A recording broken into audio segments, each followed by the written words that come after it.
can use it as usual.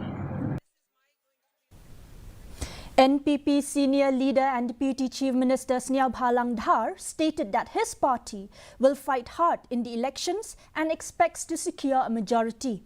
While acknowledging potential anti-incumbency factors, he emphasized the need for the party to work harder. Regarding Maulai MDC Teiborlang Pathao's resignation to contest as an independent, Dhar mentioned the issue would be discussed within the party, downplaying claims that many NPP MDCs are unwilling to contest on the party ticket. No, don't ask me. They're up to them. So we are fighting. We will give a good fight this election.